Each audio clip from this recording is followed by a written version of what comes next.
Hai everyone, jadi di sini saya akan menjelaskan tentang perkembangan masa awal anak-anak. Wah, di sini teman-teman udah mikir nih pasti berkhayal. Wah, pada masa awal anak-anak pasti ada cuman main, dan main, ya kan? Tapi itu emang realistis sih dan nyata, dan kita nggak boleh untuk memungkirin itu semua. Nah, sebelum kita masuk pada materi ini, kalian harus tahu dulu bahwa pada masa awal anak-anak ini berlangsung dari usia 2 tahun sampai 6 tahun. Dan sebagian besar orang tua juga menganggap bahwa pada masa ini adalah masa-masa yang sulit. Mengapa? Karena memang anak-anak pada usia ini sangat rentan dengan aktif dengan yang namanya bermain dan aktivitas-aktivitas lainnya. Maka pengawasan orang tua pada mereka pada usia seperti ini sangat penting ya. Dan pada perkembangan dan masa awal anak-anak ini juga memiliki 7 aspek perkembangan. Ada perkembangan fisik, perkembangan kognitif, perkembangan sosial, perkembangan moral, perkembangan emosi, perkembangan bahasa, dan perkembangan minat. Oke, di sini kita lanjut pada yang pertama, ada perkembangan fisik.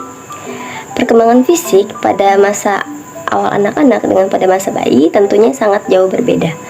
Pada masa bayi itu berlangsung cukup cepat, sedangkan pada masa awal anak-anak itu berlangsung cukup lama. Mengapa demikian? Karena kan pada masa bayi itu berlangsung dari usia 0 sampai 2 tahun, sedangkan pada anak-anak awal itu berlangsung dari usia 2 tahun sampai 6 tahun. Nah, jadi otomatis pada zaman si anak-anak awal ini itu lebih lama daripada perkembangan bayi. Nah, contohnya dari perkembangan fisik, yang pertama ada tinggi badan dan berat badan. Rata-rata anak-anak itu bertumbuh 2,57 inci dan tinggi berat badan antara 5 hingga 7 pound dalam setahun. Nah, jadi ada anak yang lebih tinggi, lebih pendek, lebih gemuk, lebih kurus, bahkan ada yang lebih kuat, lebih lemah. Nah, sebagian besar itu terdapat ada faktor-faktor tertentu. Nah, umumnya adalah faktor keturunan. Nah, faktor keturunan ini bukan hanya tergantung dari orang tua, tapi ada juga dari tante, om, bahkan kakek sampai nenek. Dan kemudian ada juga faktor lingkungan. Nah, faktor lingkungan ini seperti olahraga, makanan, kemudian juga makan makanan yang sehat, yang teratur. Dan untuk olahraga itu kalian pernah lihat gak sih, ada nih anak-anak yang orang tuanya udah langsung bisa kasih private swimming pool kayak berenang gitu. Itu karena apa? Karena memang si orang tua ini menginginkan pertumbuhan fisik si anaknya ini berkembang dengan baik antara tinggi dan berat badannya gitu. Yang kedua itu contoh dari perkembangan otak. Nah, salah satu perkembangan fisik yang paling penting pada masa awal anak-anak itu adalah perkembangan otak dan sistem syaraf yang berkelanjutan. Ketika anak-anak mencapai usia 3 tahun, ukuran otaknya adalah 3/4 dari orang dewasa.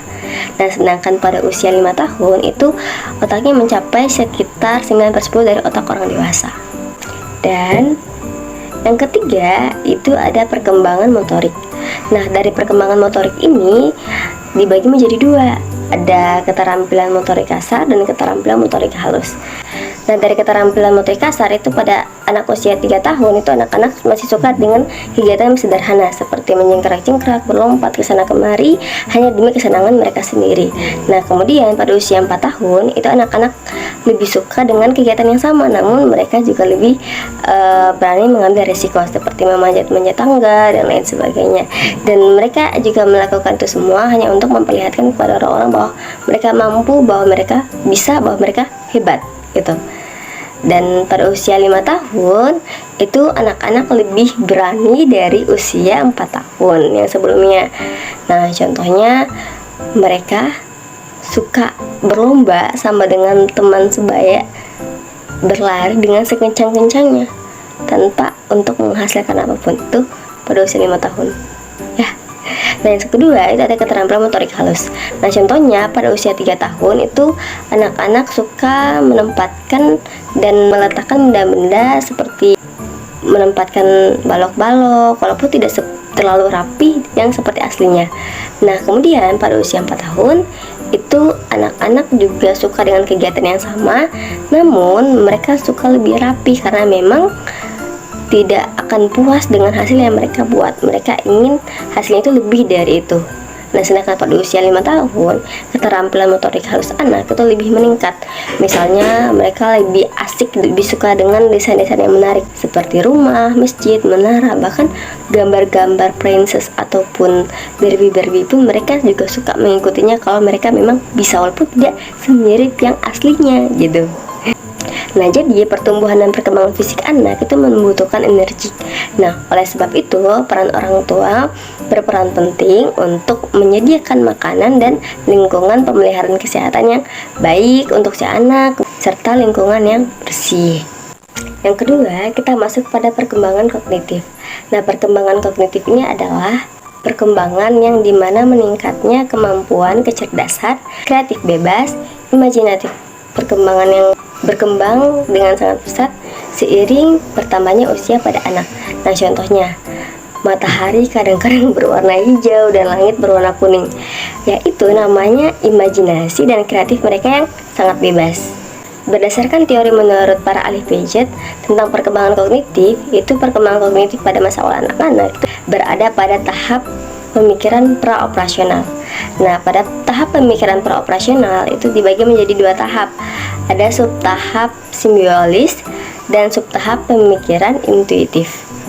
Nah, yang pertama ada subtahap simbiolis, di mana berlangsung tahapnya subtahap pertama yang terjadi antara kira-kira 2 tahun sampai 4 tahun.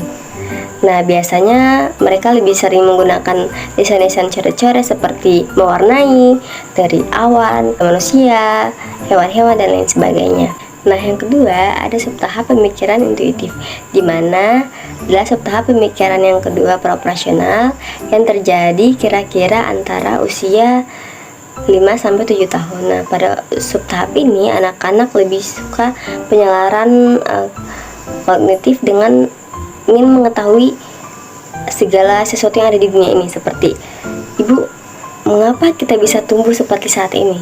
Mengapa kita bisa besar? Kan mereka bisa bertanya-tanya yang di luar dugaan. Namun dengan pertanyaan mereka yang itu adalah wajar, karena memang itu adalah proses di mana mereka ingin belajar mengetahui segala sesuatu untuk menjelajahi dunia. Namun ada batasan-batasan tertentu. Nah, itulah peran orang tua ya. Yang ketiga ada perkembangan sosial. Nah, perkembangan sosial ini terbagi menjadi dua, ada prososial dan tidak sosial. Nah, prososial contohnya meniru, di mana anak-anak lebih suka meniru dari apa yang mereka lihat daripada apa yang mereka dengar. Yang kedua ada kerjasama, di mana anak-anak ini lebih suka bermain bersama dengan teman sebayanya. Yang ketiga ada simpati, di mana itu mengenai tentang perasaan-perasaan anak dan kontak emosional dari si anak tersebut. Nah, yang selanjutnya ada empati. Nah, ini hampir sama dengan simpati namun lebih mengarah ke perasaan.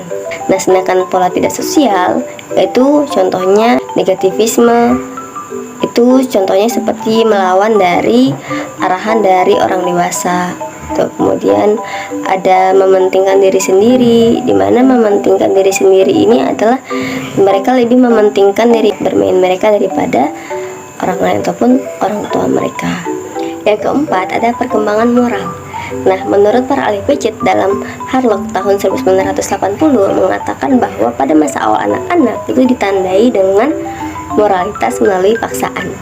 Nah, dalam tahapan ini anak-anak secara otomatis mengikuti peraturan-peraturan dalam menilai secara paksaan. Nah, segala sesuatu dari perkembangan si anak ini dari lahir itu terbentuk dari nol. Maka dari orang tua itu sendiri akan membentuk bagaimana moralitas si anaknya ini akan tumbuh nanti. Yang kelima ada perkembangan emosi. Nah, perkembangan emosi ini biasanya seperti ada amarah. Nah, biasanya penyebab amarah ini pertengkaran antara permainan antara satu pihak dengan yang lain. Kemudian ada rasa takut, di mana anak-anak itu lebih sering ketakutan habis setelah film-film horor, nonton film horor, denger-denger yang gak enak, itu mereka juga takut. Kemudian ada rasa cemburu, di mana si anak ini cemburu jika melihat orang tuanya itu lebih sayang ke anak yang lain gitu. Kemudian ada rasa gembira, rasa sedih, rasa kasih sayang, dan lain sebagainya. Dan itu bisa diluapkan dengan emosi mereka gitu. Yang keenam, ada perkembangan bahasa. Dalam perkembangan bahasa ini, belajar berbicara dari usia kurang lebih 6 bulan sampai 2 tahun itu mereka masih mengucapkan kayak kata-kata mama, papa. Juga ada yang bisa berbicara lancar menggunakan bahasa daerah mereka sendiri antara usia 5 sampai 6 tahun. Nah, yang terakhir, yang ketujuh, itu ada perkembangan minat. Nah, dimana perkembangan minat ini adalah pada masa awal anak-anak itu lebih suka, lebih senang bermain dengan teman sebayanya. Contoh, kayak main guru-guru, main dokter-dokter, main masak-masak, polisi-polisi atau tembak-tembak. Nah, sebenarnya pada masa ini dimana masa mulainya kenalnya ya minat atau apa yang mereka sukai dari si anak ini, namun tetap juga dalam pengawasan orang tua di saat mereka sedang bermain. Baik, jadi itu saja dari 7 aspek perkembangan pada masa awal anak-anak. Terima kasih atas perhatiannya. Lebih dan kurangnya mohon dimaafkan. Wabillahi taufiq wal hidayah. Wassalamualaikum warahmatullahi wabarakatuh.